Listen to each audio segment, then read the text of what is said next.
Let's discuss art, music, and culture in the Montessori home. And while culture in the traditional Montessori sense addresses a variety of topics, today we're talking about specifically the study of other countries and their cultures. While this is one of my favorite aspects of the Montessori approach, there's a misconception out there that Montessori is not creative. Now I have an entire video dedicated to that specific topic, which I'll go ahead and link for you here if you're curious to know more. But I wanted to address art, music, and culture in the Montessori home in one video because our approach will be quite similar and they will be really working together. Now let's address the most obvious way we can introduce art, music, and other cultures to our children by letting them experience them firsthand. Now how achievable that is given the current circumstances is questionable, but I do encourage you to check for outdoor art galleries, outdoor music performances, and outdoor cultural festivals that not only combine this experience with being out in nature, but also allow for a bit more expression from our children than, say, a traditional quiet museum might. These outdoor events also tend to allow for a much easier departure should your little one decide they are no longer feeling Mozart in the park today. So what about inside the home? Well, the Montessori class will typically have a dedicated space for these works.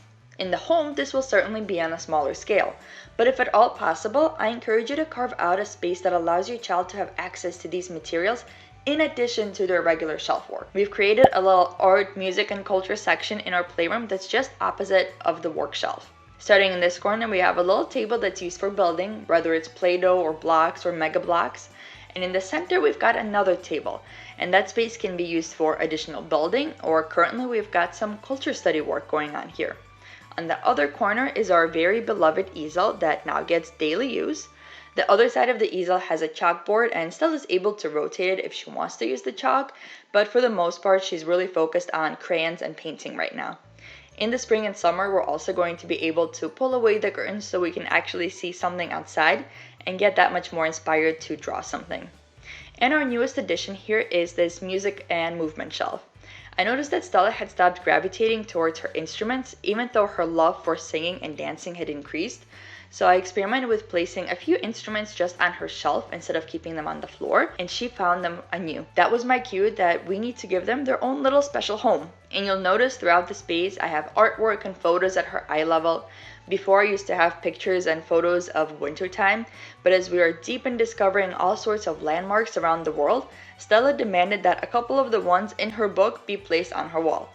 This has led to a lot of actually very interesting activity extensions. With the environment set up in this way, she now has a chance to explore and be inspired to create. But what exactly am I presenting to her and how do I do that? You may be familiar with the fact that we leave art to be child-led in the Montessori home. So rather than focusing on the picture-perfect cookie-cutter product, we focus on the process. However, as we discussed in my video on creativity, I do model how to build or draw or create. I'm not necessarily looking for her to create something specific, but I do sit next to her and I just start creating on my own. In a class, the child would have a chance to see a whole class full of students of various ages creating all sorts of art. They may also see their own teachers doing so. In a home, we single-handedly take on that role by ourselves. If you think about it, even the greatest artists did not create their style in a vacuum. They drew inspiration from others and then made it their own. That's exactly what I'm striving for here. So I may be drawing a sun and Stella's over in the corner drawing, as she said, a blue duck. But you'll notice that she picks up on my technique by simply observing me. I'm not forcing her or telling her how to do something, but she's simply watching and observing and then doing it her own way. When your child is verbal, it's important to also start that conversation about their art, but do so with, "Can you tell me about it?" rather than, "What is it?" Because not all art is something. Sometimes, and in fact oftentimes, it's not anything specific. It's just an expression of emotion. If they don't know themselves what it is, but they are willing to discuss it, you may ask them what they were feeling during that time, what they were thinking about, or you may focus on what you see in front of you rather than trying to make sense of it. So for example, simply stating, "I see you used a lot of blue here today." You may choose to present your child first with one paint color, one crayon, and one color of Play-Doh when they first start their journey. At this point, we have ventured very far into the color mixing territory, so I do leave a greater variety of colors available for Stella at once. And don't forget that part of experiencing art is not only creating it, but seeing it. There's so many amazing books and cards out there that allow us to get very creative with the kinds of activities that we can present to our child, matching artworks together. For older kids, matching those artworks to their artists, or matching objects to the subject matter of the artwork. Sometimes just swapping out our pre-printed images of animals or other language basket materials for the artistic rendition of that same item can bring fresh life into an activity. Music exploration will often coincide with movement and dance, which is why I've combined them on this shelf. If you can, present your child with a way that they can listen to music independently.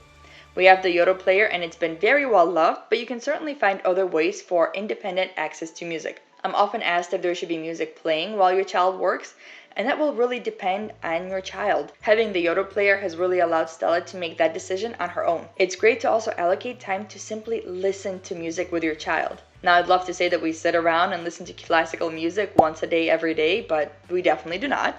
I mentioned in our multilingual video that Stella listens to a variety of songs as long as the content is appropriate for a child, including anything from the Russian rendition of Baby Shark to K-pop. And just like it's important to have songs in the mix that have repetitive lyrics that allow the child to pick up on and be motivated to sing along to, it's also great to choose songs that lend themselves to either improvised or specific movement. So Wheels on the Bus, for example, lends itself to a logical movement sequence, while something like Let It Go allows us to just move our body around. As with art, remember that we can still incorporate things like language baskets and puzzles into the mix, which allow our child to see and touch some of the instruments they hear playing in the music. And as a bonus, if you're able to actually sing or play an instrument, definitely do so in front of your child. It will make that experience that much more special for them. Now for potentially the hardest aspect. How do we introduce other cultures to our child, especially during this isolating time? As with everything in Montessori, we make it as hands-on as possible. Ask yourself, how can you engage your child's senses in a way that lets them see the culture, hear it, smell it, taste it, and feel it? This is where art and music will come into play, as they can be a very strong way for a child to explore another culture. Is there art from another culture that you can hang for your child to see? A musical instrument like this Korean drum that they can hold and play? Are there unique spices and scents that you can incorporate into a smelling jar activity? Is there a meal that you can create, or a unique food that you can buy, wash, and taste together? Is there a texture that comes to mind that could be used for texture cards or sensory bins, or even language baskets? You may choose to focus on one specific culture at a time, especially during a holiday, or present a variety. For example, during the Lunar New Year, we worked on a matching activity that exposed Stella to some Korean traditions, art, and items that we don't typically see in our house, played a variation of some Lunar New Year games, and finished the night with a traditional meal of tteokguk, which now became her favorite food. Throughout the day, her dad was so proud to let her know that this is all part of his culture, Korean culture. But at the same time, we're also exploring the whole world with our study of monuments and landmarks right now. We received this landmark book, and it really sparked some curiosity in her. I've not yet introduced anything like globes or maps to point to where these places are because it's quite an abstract concept, but we have started drawing some of these landmarks, building them, and even making meals from these parts of the world. The beauty of Montessori activities is how versatile they can be in supplementing these studies. A language basket with the different monuments in the States, a musical instruments puzzle, or an activity matching Van Gogh's paintings. The only limit is our own knowledge and creativity. And I do say supplementing these studies because really the best way to allow your child to experience art, music, and culture is to really let them explore it through their senses. I hope this has given you some insight into the art, music, and cultural studies element of the Montessori home. As always, let me know if you'd like more on this topic or what questions you still have. And until next time, I hope you stay safe.